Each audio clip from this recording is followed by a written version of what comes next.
I'm Chloe Hayes, 32 years old. For 3 years, I got the same text, "Sorry, honey, not enough space for you," at the Lake Tahoe retreat. But this year, I saw the guest list. 124 people, family, friends, even friends of friends. Everyone, except me. That was the moment I stopped making excuses for them. Instead, I rented a lakefront estate just minutes away and hosted my own retreat, not out of revenge but with intention. What happened next didn't just shake my family, it changed everything.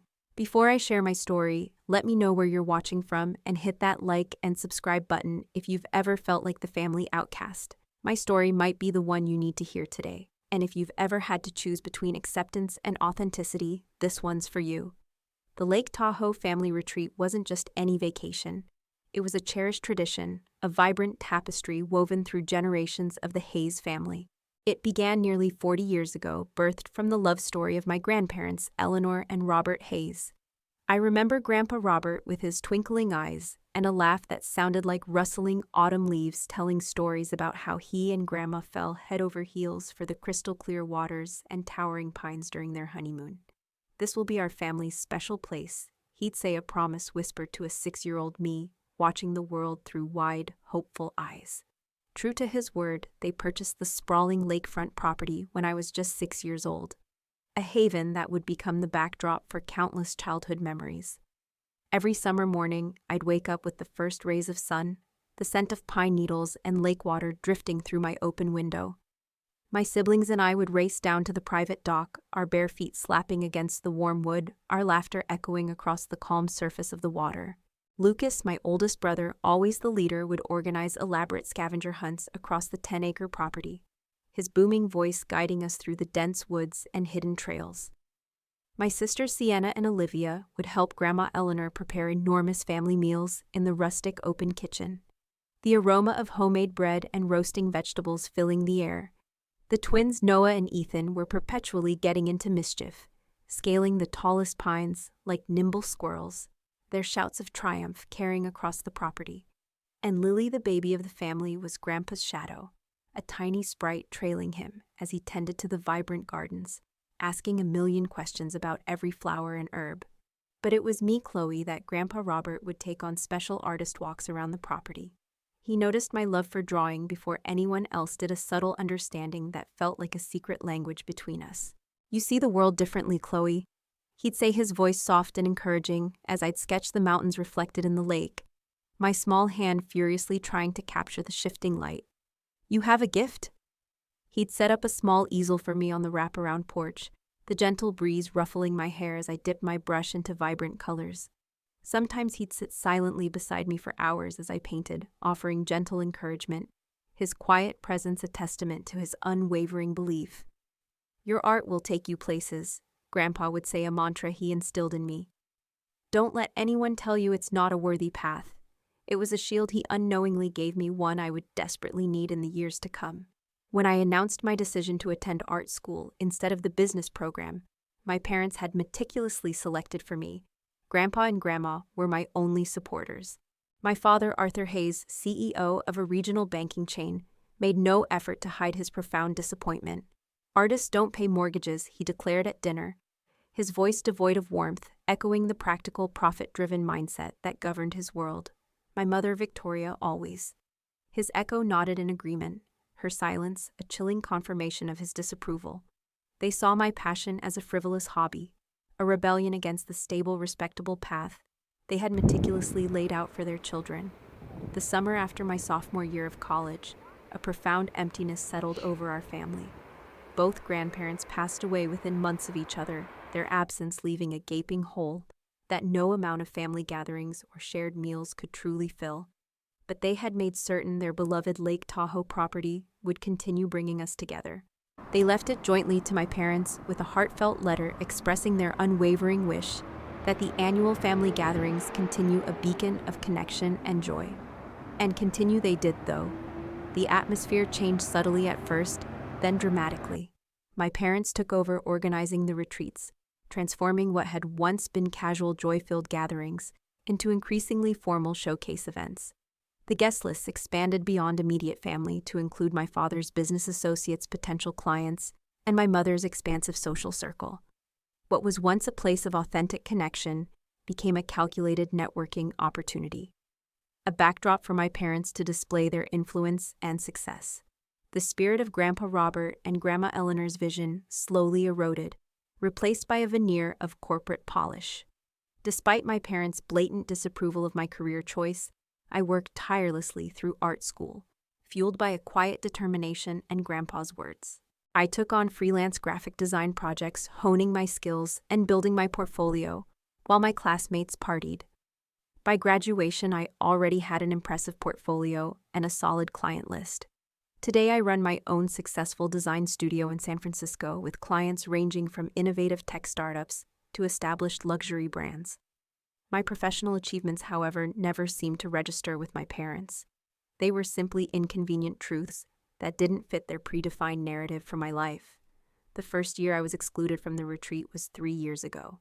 The text arrived 2 weeks before the event.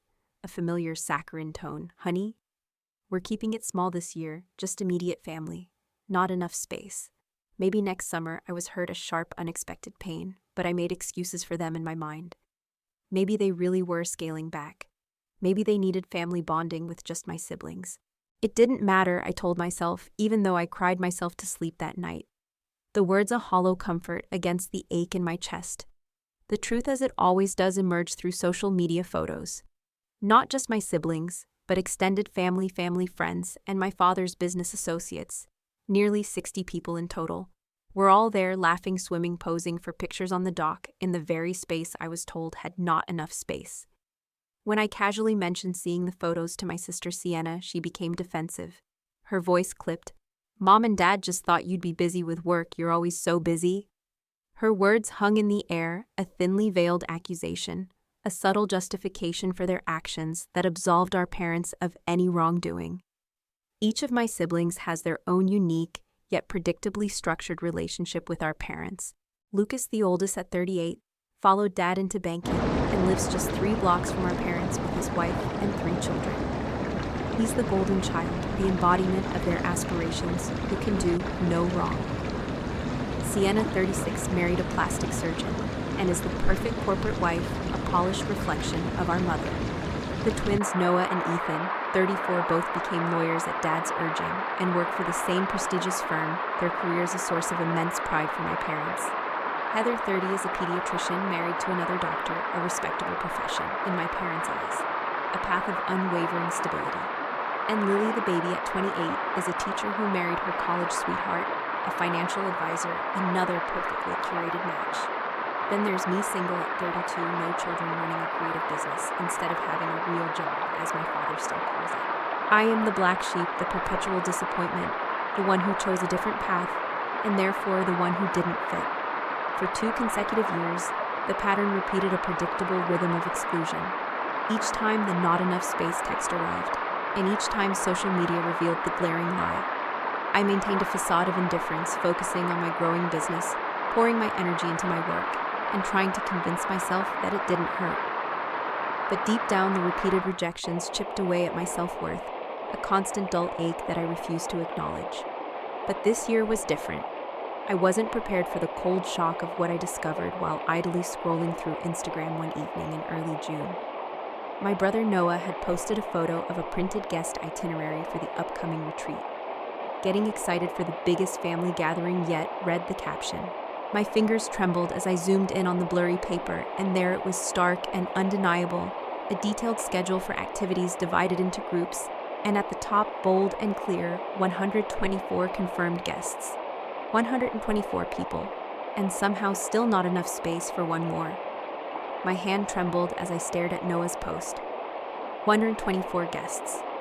I counted the names I could make out on the blurry image, all 6 of my siblings, their spouses, their children. I spotted cousins I hadn't seen in years, my mother's sister and her entire family. Even my father's former college roommate and his wife. Everyone but me. It was a punch to the gut. A visceral confirmation of my deepest fears. The casual indifference I had carefully cultivated shattered, replaced by a raw, burning pain. I immediately texted Noah, forcing a casual tone. Retreat looks amazing. Huge group this year. His response came quickly, almost too quickly, as if he was bursting with excitement. Yeah, gonna be epic. Mom and Dad went all out. I forced myself to sound even more casual. Wow, 124 people must be using every inch of the property. Noah, oblivious to the knife twisting in my stomach, replied, "How do you know the exact number? Dad's been stressing about accommodating everyone. Had to rent 2 neighboring properties to handle the overflow." My stomach dropped. They'd rented additional properties. The not enough space excuse crumbled completely, revealing the malicious intent beneath. I set my phone down, the screen still glowing with Noah's nonchalant revelation, and walked to my apartment window, staring out at the dazzling San Francisco skyline. Tears streamed down my face, hot and furious, blurring the city lights into streaks of defiant color. It wasn't about space. It never had been about space. The physical reaction was immediate, a visceral response to the emotional onslaught. My chest tightened, a suffocating band squeezing the air from my lungs. My breathing became shallow, ragged gasps. I slid down against the wall until I was sitting on the floor, hugging my knees, my body curled into a protective ball. For nearly an hour, I couldn't move, paralyzed by the sheer weight of it all. Years of subtle exclusions and dismissals replayed in my mind like a cruel highlight reel. The time my art won a national competition and my parents skipped the ceremony for one of the twins' baseball games. The Christmas when everyone received thoughtful, personalized gifts, while I got a generic gift card. The family photos where I was always positioned at the edge, easily cropped out, a forgotten footnote in the family narrative. Each memory was a pinprick, adding to the burning resentment that now consumed me. When I could finally move again, my limbs stiff and heavy, I reached for my phone and called my best friend Grace. We'd met in art school, 2 kindred spirits navigating a world that often didn't understand the language of creativity, and had been each other's unwavering support system ever since. She answered on the second ring, her voice warm and familiar. "They did it again," I said, my voice breaking the carefully constructed facade, finally crumbling. The retreat. A soft sigh came from the other end of the line. "Oh, Chloe." Her voice was soft with understanding, a balm to my raw nerves. 124 people, Grace. I choked out the number, still unbelievable. They rented extra properties to fit everyone. That's beyond hurtful. That's deliberately cruel. Am I overreacting? Maybe there's a reason. "Stop," Grace interrupted firmly, her voice sharp with a clarity I desperately needed. "This isn't about space, and you know it. This is about control and punishment. They're punishing you for living a life they didn't choose." Deep down, I knew she was right. My parents had never truly forgiven me for choosing art over business, for building a life that didn't align with their rigid vision of success and respectability. But acknowledging the painful truth didn't lessen the pain. It only intensified it, transforming a dull ache into a searing wound. That night, sleep eluded me. Memories of previous family gatherings flooded back, each one a fresh wave of hurt. The Thanksgiving when my father introduced all my siblings, proudly listing their professional accomplishments, but described me simply as still doing her art thing, his words dripping with dismissal. The Mother's Day brunch, where my mother gushed about wanting more grandchildren, then looked directly at me and said, "Of course you need to find a husband first." A subtle dig at my single status, a constant reminder that I wasn't quite meeting their expectations. Always the subtle digs, the little reminders that I wasn't quite enough, wasn't quite what they wanted. I tossed and turned, replaying conversations, imagining confrontations that would never happen. My mind a swirling vortex of anger, hurt, and desperate longing for acceptance. Around 3:00 a.m., in a moment of desperate clarity, I called Sienna, knowing she'd be up feeding her newborn. "Do you know I wasn't invited to Tahoe?" I asked without preamble, the words tumbling out before I could second-guess myself. A pause thick with discomfort. "Mom mentioned you were busy with work." "Did you question that?" I pressed, my voice rising slightly. "Did anyone ask me if I was busy?" Another uncomfortable silence. "Chloe, you know how it is. Mom and Dad handled the invitations. They invited over 100 people, Sienna. They rented extra properties." Another longer pause. "Look, you know they don't really understand your lifestyle. Maybe if you made more effort to connect with them." "My lifestyle," I retorted, a sharp laugh escaping my lips laced with bitterness. "You mean my successful business, my award-winning work. The fact that I support myself doing something I love, something that makes me truly happy." I knew my words were cutting, but the years of bottled-up frustration were finally overflowing. "That's not what I meant," she backpedaled, her voice strained. "It's just you're different. You always have been different." The implication was clear. Different meant less than, unworthy of inclusion. "Doesn't mean I deserve to be excluded from my own family," I said, my voice barely above a whisper. "Maybe call Mom tomorrow," Sienna suggested weakly, her voice thin with discomfort. "I'm sure it's just a misunderstanding." I hung up without responding. It wasn't a misunderstanding. It was a pattern, a deliberate choice, and I had been allowing it to continue for far too long. Morning came after a sleepless night, and with it a newfound clarity. The sun streamed through my apartment window, illuminating the awards and framed client testimonials on my wall. Tangible proofs of my hard-won success. I'd built something meaningful on my own terms. I'd honored my grandparents' belief in me, and I'd been seeking approval from people who would never give it, caught in a futile cycle of longing and disappointment. An idea, bold and audacious, began to form in my mind. Not of confrontation or pleading for inclusion, but of something entirely different. Something rooted in creation rather than reaction. If my family couldn't make space for me, perhaps it was time to create my own space on my own terms. My first instinct, raw and powerful, was pure rage. To call my parents and finally unleash years of suppressed hurt, to post the devastating truth on social media for our entire extended family, to see to show up uninvited at Lake Tahoe and force a public confrontation. But as I sipped my morning coffee, staring at the faded photo of my grandparents on my desk, their kind eyes looking back at me, I knew those reactions wouldn't honor who I was or what they had taught me. "When people show you who they are, believe them," the first time my grandmother used to say, quoting Maya Angelou. My parents had shown me repeatedly where I stood in their hierarchy. Their actions a constant painful declaration. No amount of confrontation or pleading would change that fundamental truth. Instead of letting anger consume me, a destructive force that would only diminish my own spirit, I called Diane, my former professor, turned mentor in the design industry. She was a titan in her field, renowned for her innovative approach and unwavering integrity.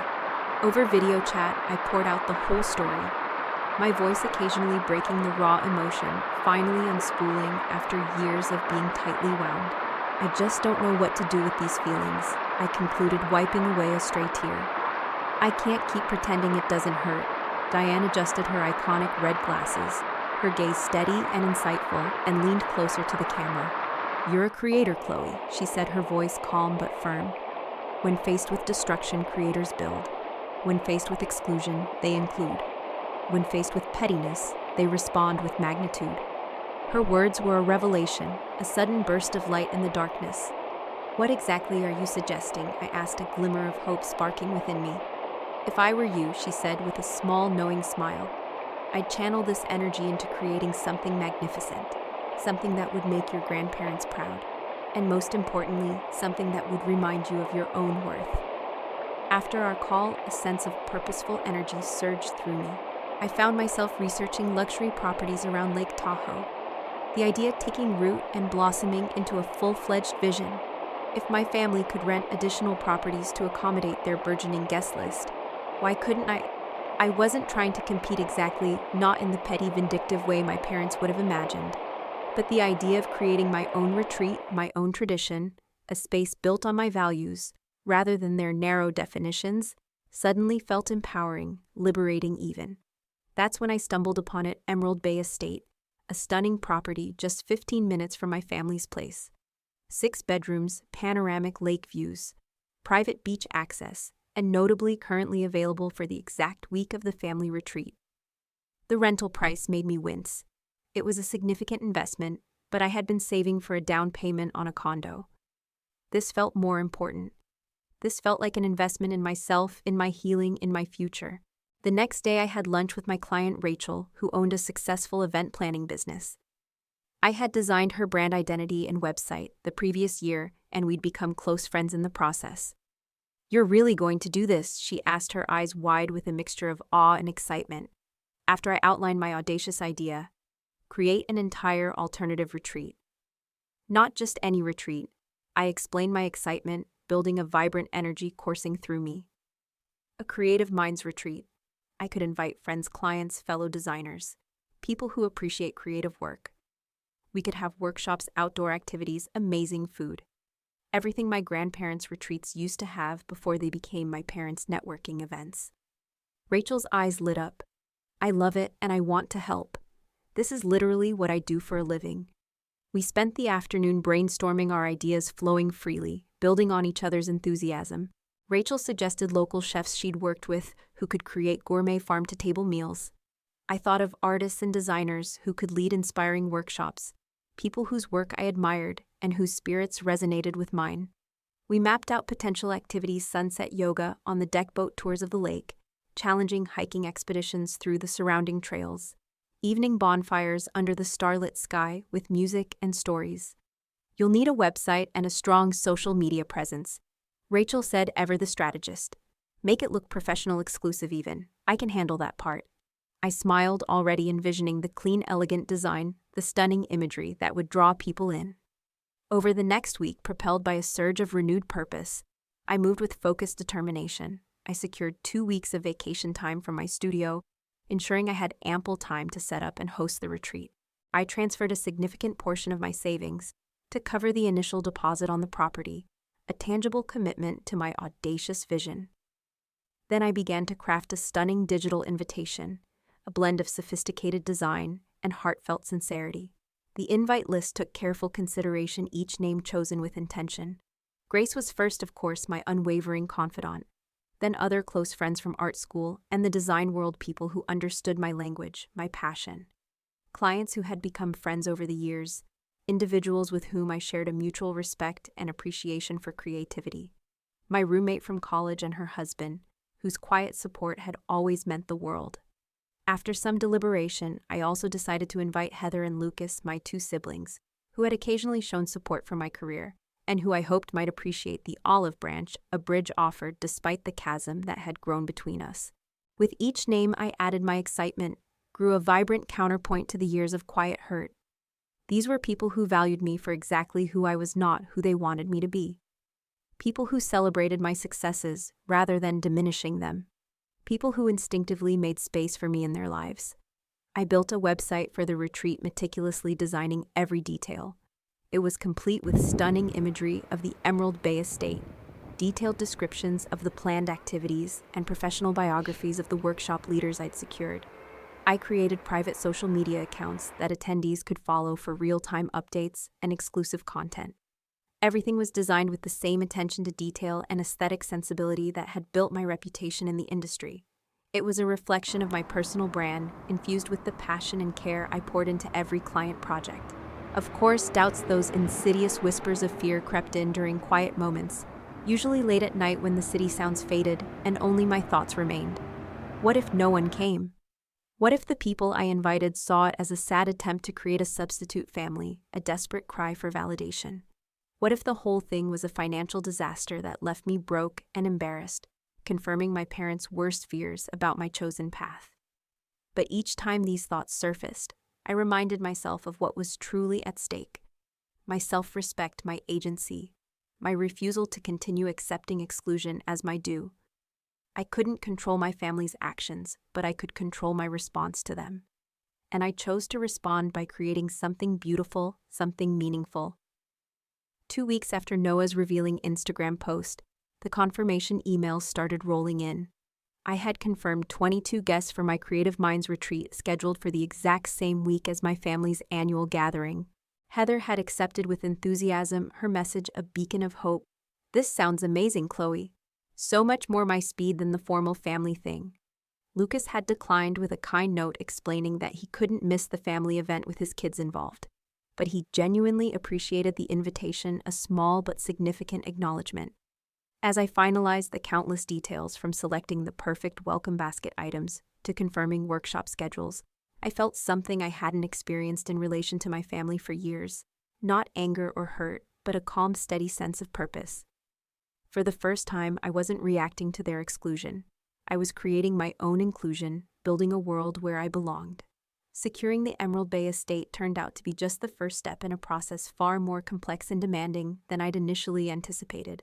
The property itself was magnificent, a modern architectural masterpiece, with floor-to-ceiling windows that framed Lake Tahoe's azure waters.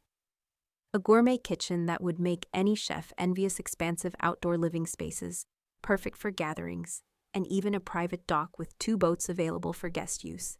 But turning this stunning space into the vibrant, inspiring retreat I envisioned required meticulous attention to countless details, many of which were outside my usual design expertise.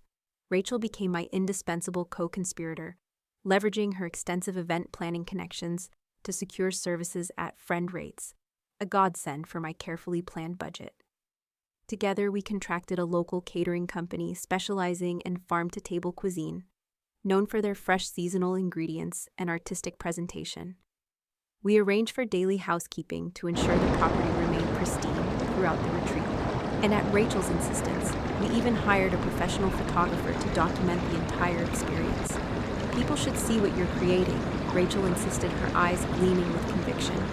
Not just your family, but everyone who's ever been made to feel not enough. Her words resonated deeply. Each day after finishing my demanding client work at my studio, I'd spend evenings planning workshop materials and coordinating with the exceptional artists and designers I'd invited to lead sessions.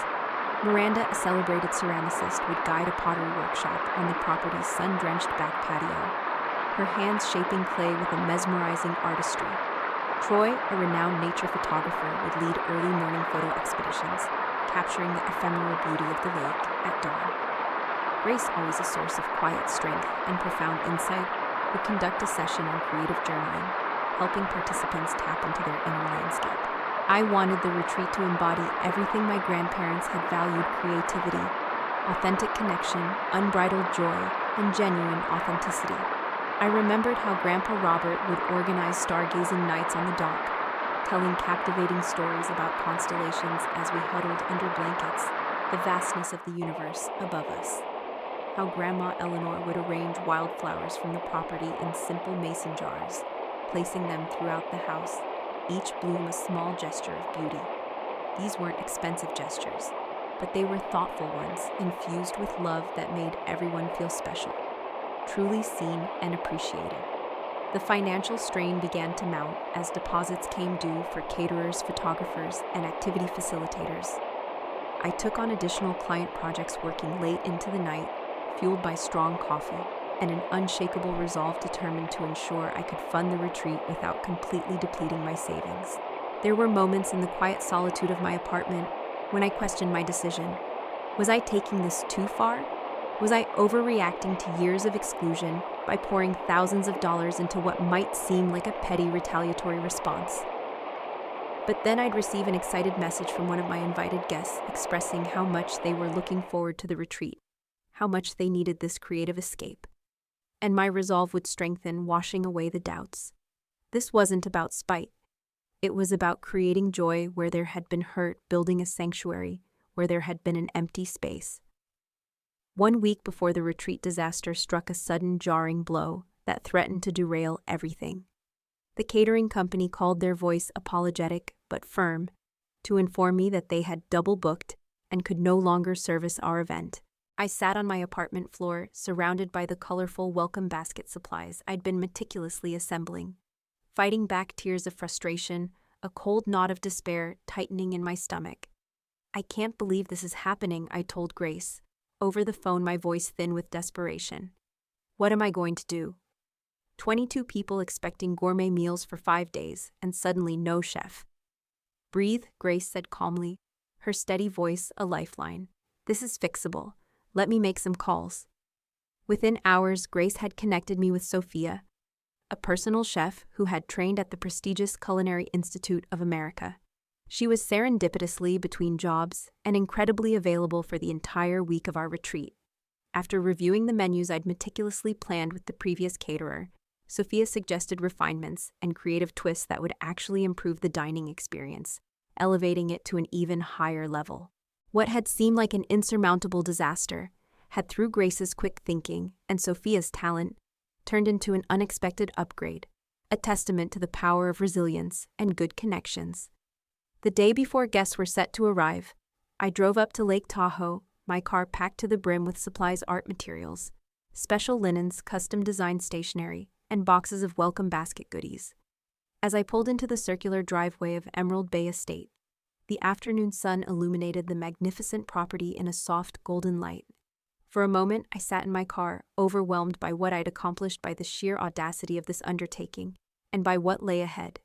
The property manager, a jovial man with a kind smile, gave me a thorough tour explaining the features of the house, from the intricate smart home system to the sophisticated outdoor lighting, and finally handing over the keys. When he left, I stood alone in the great room, gazing out at the lake through the enormous floor-to-ceiling windows. This space was mine, at least for the next week, and I had the power to fill it with whatever energy I chose. It was a profound, almost spiritual moment of reclaiming agency. I spent the afternoon preparing welcome baskets for each guest, infusing each one with thoughtful details. Into large woven market baskets, I placed locally made soaps, small bottles of exquisite California wine artisan chocolates, custom journals debossed with the retreat logo I'd designed, and handwritten notes, thanking each person for being part of my life, for choosing to be here, for making space for me. For Heather's basket, I added a cherished photo I'd found of the two of us as children, laughing as we painted together on Grandpa Robert's porch, a silent invitation to reconnect with our shared past. As I arranged the baskets in each of the bedrooms, my phone buzzed with a text from my mother. "Hope you're enjoying your summer, honey. Anything special planned for next week?" The text confirmed what I already knew. They hadn't even noticed that I was aware of being excluded. They expected me to remain ignorant, to accept their lies without question.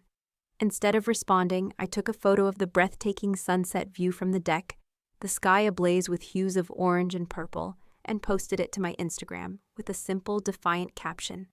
"Let the creative mind's retreat begin." Palkakarha emerging from the shadows. I knew my siblings followed my account. I knew word would spread. And for once, I didn't care. I was done hiding my hurt and pretending their actions didn't affect me. I was stepping into the light, embracing my truth. The first guests arrived just before noon the next day, their excitement palpable. Grace pulled up in her vintage Volvo, followed closely by Troy and his partner David. Their reactions as they entered the property validated every dollar spent and every hour invested. "Chloe, this is unbelievable," Grace gasped, taking in the soaring ceilings and panoramic lake views, her eyes wide with awe. "You've outdone yourself." Throughout the afternoon, the remaining guests trickled in, some I hadn't seen in years, and our reunions were filled with genuine warmth and laughter. Everyone marveled at the property, the thoughtfully curated welcome baskets, the detailed itinerary I'd created for the week ahead, each page promising inspiration and connection. The energy in the house built with each arrival, creating exactly the atmosphere I'd hoped for: creative, expectant, joyful. Sophia the chef arrived with her assistant, a whirlwind of culinary energy, and began preparing our welcome dinner, the enticing aromas of fresh herbs and simmering sauces filling the air. As I showed guests to their rooms and helped them settle in, a sense of deep satisfaction washed over me. By sunset, all 22 participants had arrived, including my sister Heather, who pulled me into a tight hug.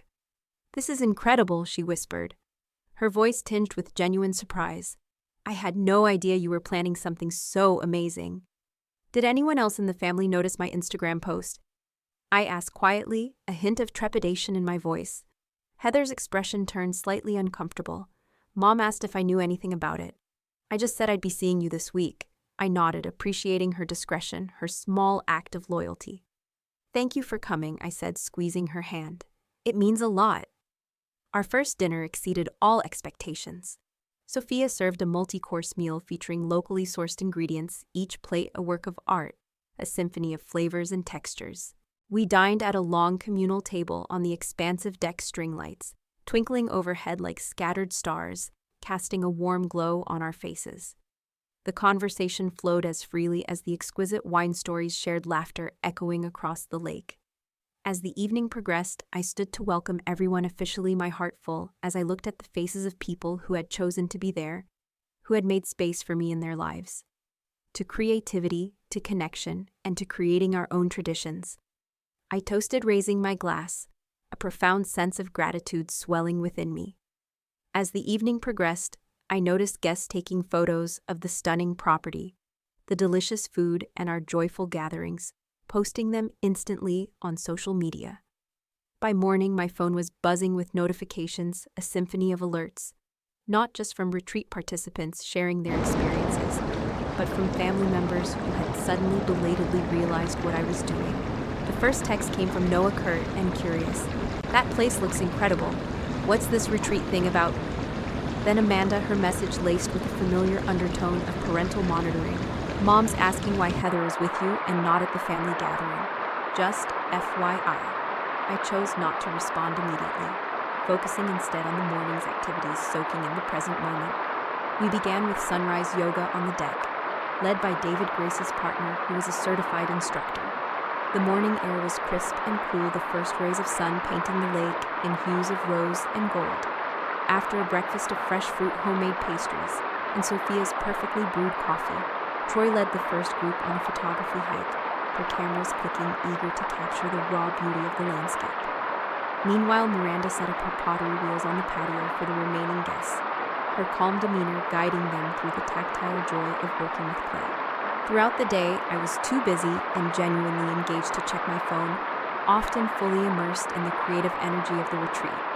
But when I did steal a glance, the messages had multiplied. My brother Ethan had texted, "Saw your posts. Looks amazing. Didn't know you were planning something for this week." The subtext was clear. He was wondering why he hadn't been invited, a hint of resentment in his tone. The most surprising development came on the third day of the retreat. We were returning from a boat tour of the lake, exhilarated by the wind in our hair and the sparkling water, when I spotted an elegant older woman waiting patiently on the private dock. It took me a moment, her face softened by age, to recognize her. "Great Aunt Eleanor," I exclaimed, helping her gently to her feet as I stepped off the boat. "What are you doing here?" She waved her hand dismissively, a twinkle in her eye. "I saw photos of this place on that Instagram thing," she said, her voice raspy but clear. "Recognize the view. I was supposed to be at your parents' gathering, but this looked far more interesting." At 84, Great Aunt Eleanor, my grandmother's sister and my namesake, had always been the family rebel traveling the world as a journalist when most women of her generation were expected to stay home. She had been exceptionally close to my grandparents and had always shown a special interest in my creative pursuits, a rare beacon of understanding in my family. That evening, Eleanor and I sat on the deck after most guests had retired, the string lights casting a soft glow, sharing a bottle of her favorite scotch. "Your grandparents would be proud of you," she said, suddenly her voice low and steady, her gaze sweeping across the magnificent property. "Not just for this," she gestured at the estate, "but for staying true to yourself despite Richard and Patricia's disapproval." My breath hitched. "You know about that?" I asked, surprised, a wave of emotion washing over me. "Of course I do. I've watched them favor your siblings for years. Robert and Eleanor saw it too. It broke their hearts. The validation from someone who had known and loved my grandparents, who understood the unspoken dynamics, brought unexpected tears to my eyes. I've tried so hard to earn their approval," I admitted, my voice thick with emotion. "Some people's approval isn't worth earning," Eleanor said firmly, her wisdom cutting through the lingering pain. "Your grandparents understood that creativity isn't just a career choice. It's a way of seeing the world. They saw that in you from the beginning." The conversation with Eleanor centered me, grounding me in my purpose and reminding me why I'd created the retreat in the first place. It wasn't about proving something to my parents. It was about honoring the parts of myself they couldn't or wouldn't value. It was about creating a space where I and others like me could thrive, seen and celebrated. The next day, as we were gathered for a lively lunch on the deck, my phone rang. My mother's number flashed on the screen.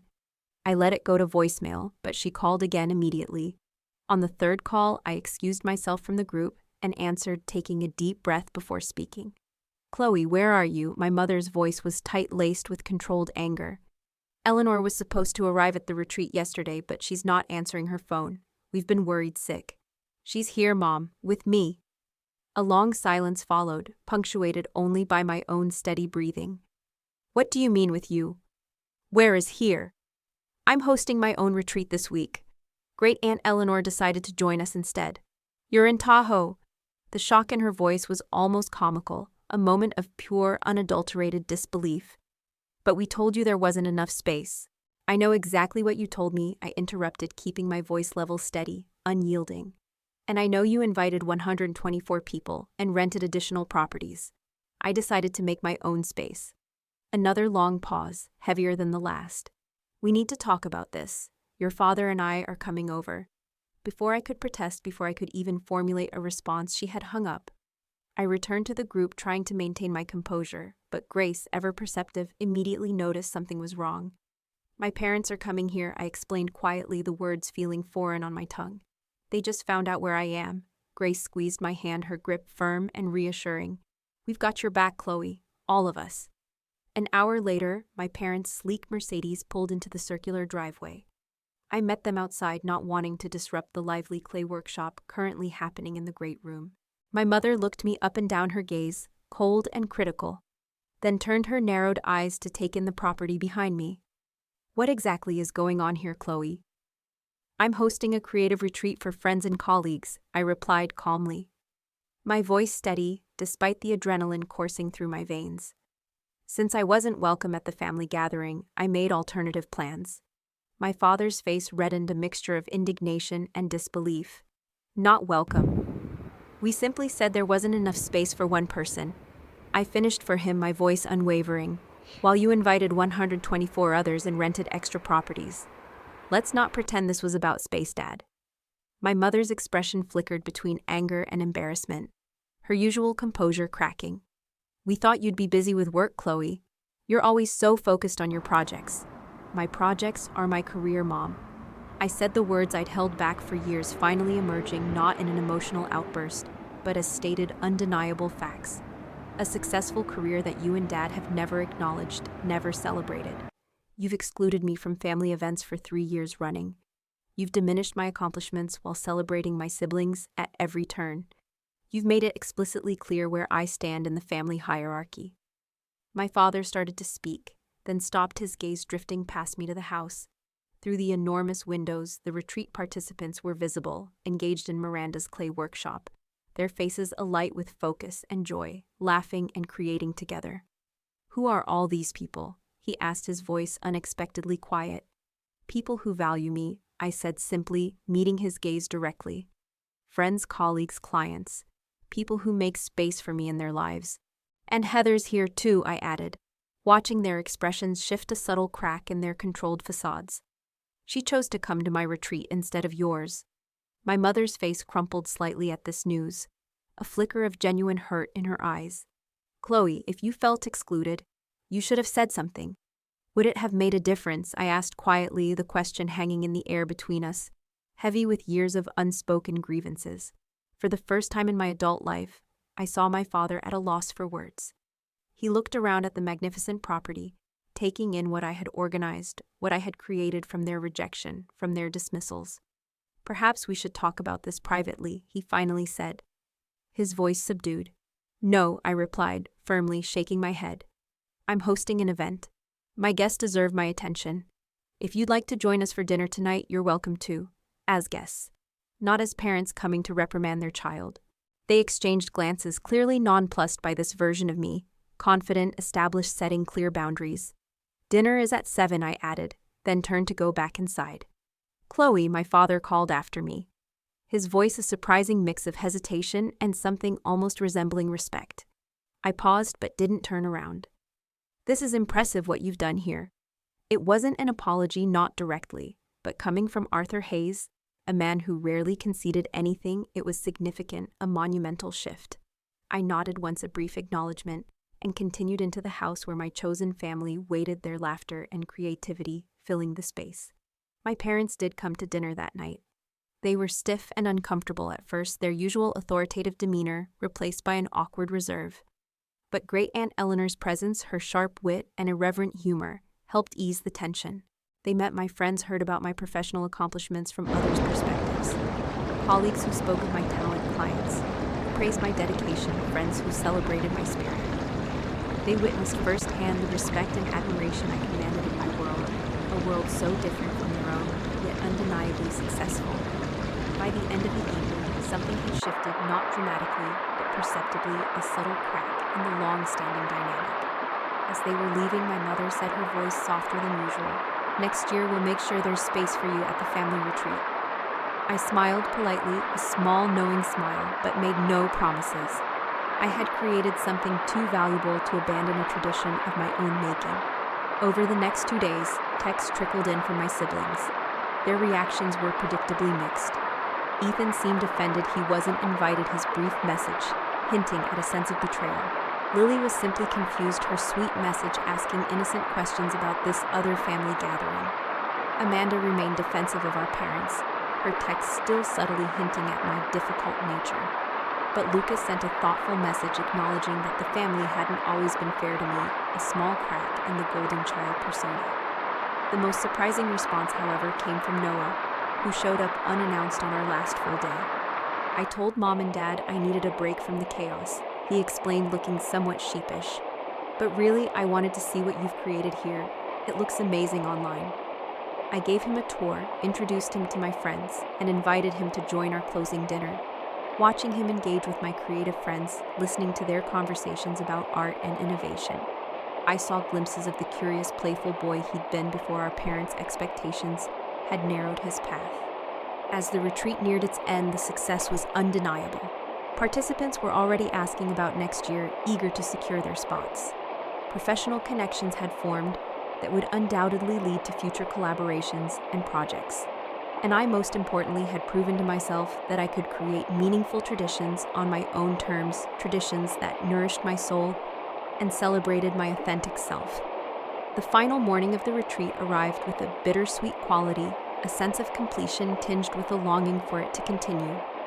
As guests enjoyed a leisurely breakfast on the deck, savoring Sophia's freshly baked goods, and the stunning lake view, I noticed a familiar SUV pulling into the driveway. My parents had returned, and this time my sister Amanda was with them. I excused myself from the table, a slight tension returning to my shoulders, and met them outside, determined to maintain the boundaries I'd established. "We thought we'd help you pack up more," my mother offered, her attempt at a casual tone, falling flat, betraying the underlying awkwardness. "That's not necessary," I replied, gently but firmly. "We have everything handled." Amanda stepped forward, her expression uncharacteristically soft. "Chloe, can we talk privately?" I hesitated for a moment, then nodded, leading them to a secluded corner of the property's lush garden. The morning sun filtered through the towering pines, creating dappled shadows on the ground between us, a metaphor for the complex, shifting dynamics of our family. "This has gotten out of hand," Amanda began, her voice a low murmur. "You've made Mom and Dad feel terrible." "That wasn't my intention," I said honestly, my voice steady. "I simply decided to stop accepting exclusion as my due. There was a misunderstanding about space." My mother started again, clinging to the old narrative. "Mom," I interrupted gently but firmly, "we both know it wasn't about space. It's never been about space." My father, unusually quiet throughout this exchange, finally spoke. "You're right." The simple admission hung in the air between us, potent and unexpected, shattering years of denial. My mother looked at him in surprise, her eyes wide. "You're right," he repeated, meeting my eyes directly, his gaze filled with a rare vulnerability. "We've favored your siblings. We've dismissed your career. We've excluded you because we've been disappointed that you didn't follow the path we wanted for you." His honesty, however painful, was refreshing, a breath of fresh air after years of suffocating evasions. "Thank you for acknowledging that," I said, a knot in my chest beginning to loosen. "But this," he continued, gesturing vaguely toward the house, "this event you've created with these successful people who clearly respect you. It's made me realize we've been wrong." My mother dabbed at her eyes with a tissue, her carefully constructed facade finally cracking. "We didn't understand your world, Chloe. It seemed so unstable compared to what your siblings chose. You never tried to understand," I pointed out, my voice gentle but firm. "You never came to my gallery showings, or asked about my clients, or celebrated my achievements." "You're right about that too, Art," my father admitted, his shoulders slumping slightly. "And he stumbled over the words, "I'm sorry." Coming from Arthur Hayes, those words were as rare as snow in July, a moment that felt both surreal and deeply profound. I felt something tight in my chest begin to truly loosen, a release of years of pent-up hurt. "I can't promise things will change overnight," he continued, "but I'd like to try to understand your world better." Amanda looked between us, clearly uncomfortable with our father's uncharacteristic vulnerability, eager to steer the conversation back to familiar territory. "So will you come to the family retreat next year?" she asked, attempting to move past the emotional moment. I considered her question carefully. "I'm not sure," I replied honestly. "I might host my own retreat again. It's been incredibly healing." "Perhaps we could coordinate the dates," my mother suggested, a small olive branch, "so they don't conflict. You could attend both, or at least part of each." It was a small gesture, but a genuine one, a sign of their willingness to compromise. "I'd consider that," I replied. At that moment, Grace appeared at the garden entrance, her presence a welcome shift in energy. "Sorry to interrupt, Chloe, but we're ready for the closing circle whenever you are." "I'll be right there," I told her. Then turned back to my family. "You're welcome to join us for our closing ceremony if you'd like, as participants, not observers." To my surprise, my father nodded. "We'd like that." As we walked back to the house, Amanda whispered to me, a rare smile playing on her lips, "Noah hasn't stopped talking about yesterday. He said it was the most relaxed he's felt in years." The closing circle was a tradition I'd borrowed from my art school days, a cherished opportunity for participants to share reflections on their experience. We gathered in the great room, sitting comfortably on plush cushions in a large circle, each person taking turns to speak their voices, filled with gratitude and newfound inspiration. When it came to my parents' turn, my father cleared his throat awkwardly. "I'm not much for public speaking unless it's about quarterly projections." He began eliciting gentle laughter from the guests. "But I want to thank Chloe for allowing us to be part of this. It's opened my eyes to a world I didn't understand before." My mother, teary-eyed, simply nodded in agreement. After the ceremony, as guests began to pack and exchange contact information, my parents pulled me aside. "We'd like you to come to dinner next week," my mother said, her voice softer than I'd ever heard it. "Just us. To talk more." I agreed, but added a crucial caveat. "I need you to understand something. I'm not going to change who I am or what I do to earn your approval. That's not on the table." "We know," my father said, surprising me again with his simple, direct honesty. "Maybe it's we who need to change." After they left, I rejoined my guests for our final lunch. Great Aunt Eleanor sat beside me, her eyes twinkling with mischief and wisdom. "You know," she said, taking a slow sip of her iced tea, "sometimes the family you create is more important than the family you're born into." I looked around at the table filled with people who had chosen to spend a week supporting and celebrating each other, their faces radiating connection and joy. "I think you're right," I replied. But she added, patting my hand gently, "It's nice when both can coexist. Give them a chance, Chloe, not for their sake, but for yours." As guests departed throughout the afternoon, the house grew quieter, a gentle hum of lingering energy remaining. Heather was among the last to leave, pulling me into a tight hug. "This was transformative," she said, her voice thick with emotion. "I've been so caught up in meeting Mom and Dad's expectations that I forgot what it feels like to just create, to play, to connect authentically." "You're welcome at my table anytime," I told her, a silent promise. Noah had extended his impromptu visit and helped me load the last of the supplies into my car. As we closed up the house, he said, his voice quiet, "I'm sorry, Chloe. For what? For not seeing what was happening to you. For going along with it." I looked at my brother, really looked at him, and saw not just the corporate lawyer our parents had molded, but the curious, kind boy who used to build elaborate sandcastles with me at the lake. "Maybe we can all do better moving forward," I suggested, a glimmer of hope in my voice. By sunset, I was alone on the deck of Emerald Bay Estate, watching the golden light fade from the water, painting the sky in hues of purple and deep blue. The retreat had been a success beyond my wildest expectations, not just professionally or socially, but profoundly personally. I had transformed exclusion into inclusion, rejection into creation, hurt into healing. I didn't know what would happen with my family moving forward. Decades of ingrained patterns couldn't be undone in a single weekend. But for the first time in years, there seemed to be an opening, a willingness to see me as I was, not as they wished I would be.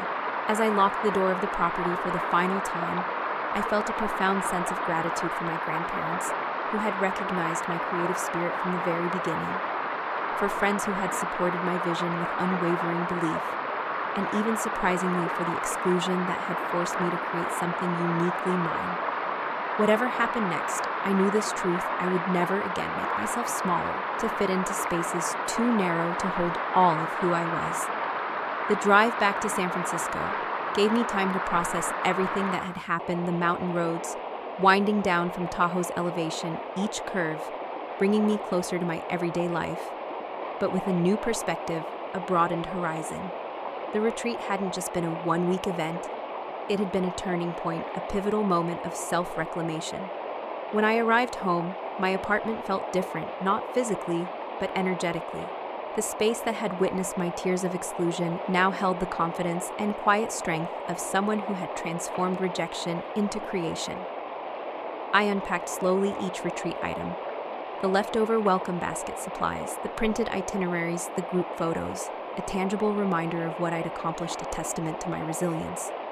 The responses from guests began flooding in the next day, email after email, expressing profound gratitude, describing creative breakthroughs, and most importantly, asking about next year's retreat.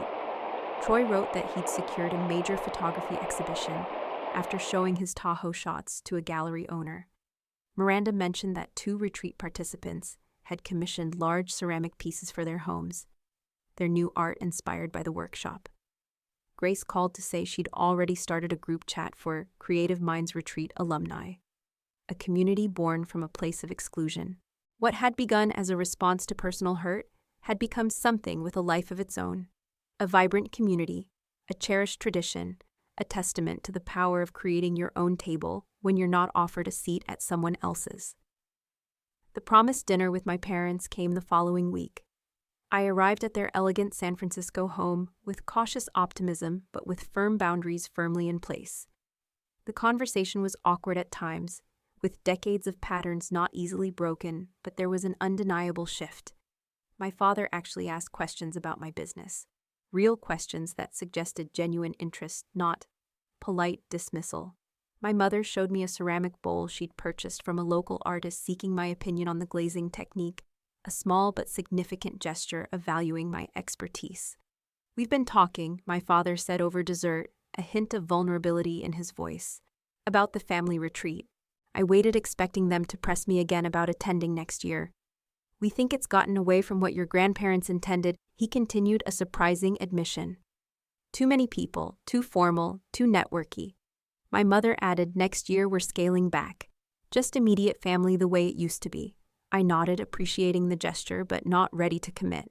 "That sounds nice." And then my father cleared his throat, a clear sign of something significant about to be said. "And," he said, meeting my gaze, "we'd like to come to your retreat next year, just for a day or 2, if that would be all right, to see your world more fully." The request surprised me. Arthur and Victoria Hayes voluntarily entering a space filled with artists, designers, and creative entrepreneurs.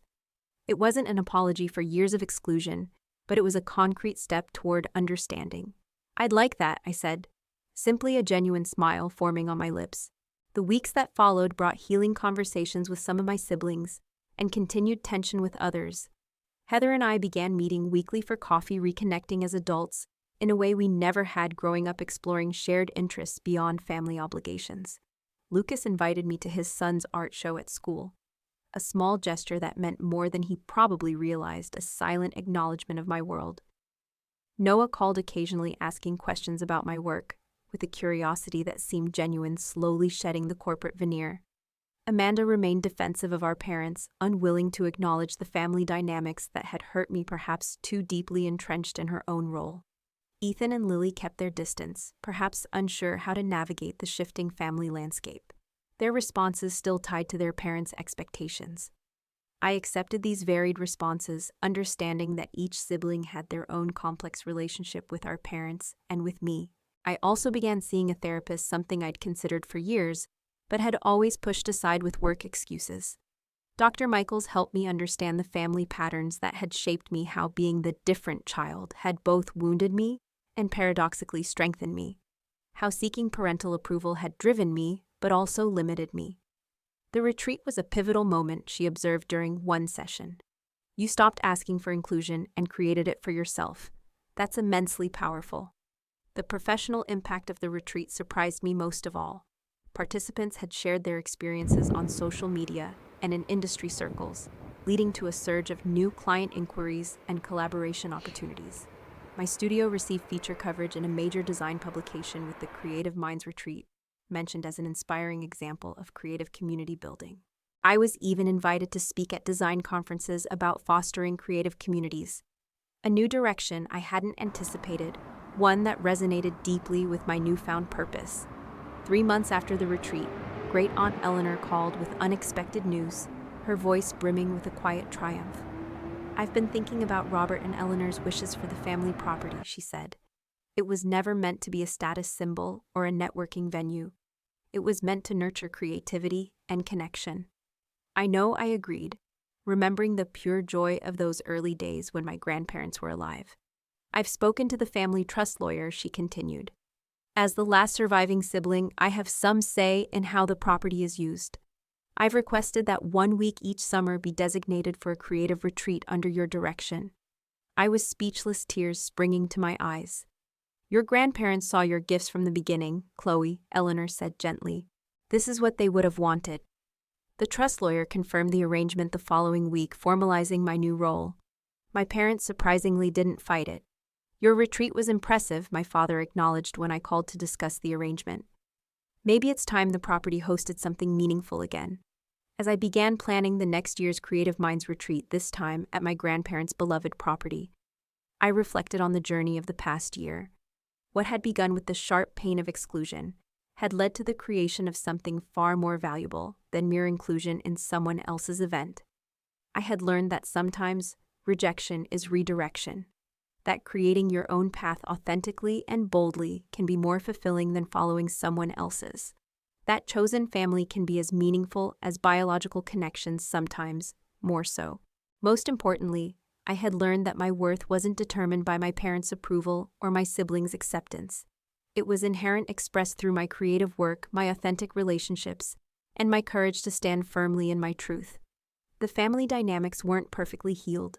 Such deep patterns rarely are. But there was movement awareness, the undeniable possibility of change. I had set boundaries without burning bridges, created space without closing doors. Looking out my apartment window at the San Francisco skyline, I thought about all the people who might be feeling excluded, diminished or forgotten by those who should value them most. I thought about how the retreat had created a template that others might follow, a way of responding to rejection with creation rather than despair. Next year's retreat would be even more intentional, more inclusive, more creative. I opened my laptop and began drafting ideas, feeling my grandparents' spirits guiding my hands. Sometimes the most powerful response to being told there isn't enough space for you is to create a space so magnificent that others long to be included in it. A space built not from resentment, but from self-worth, not from competition, but from abundance. I had done exactly that. And in doing so, I had not only changed my family's perception of me, I had profoundly transformed my perception of myself. Have you ever been excluded from family events or made to feel like the black sheep? How did you respond? I'd love to hear your stories in the comments below. And if this story resonated with you, please hit that like button and subscribe to hear more journeys of healing and empowerment. Remember, sometimes the family we choose is the one that truly sees us. Share this with someone who might need to hear this message today. Thank you for watching, and remember, your worth isn't determined by those who can't see it, but by your courage to honor it anyway.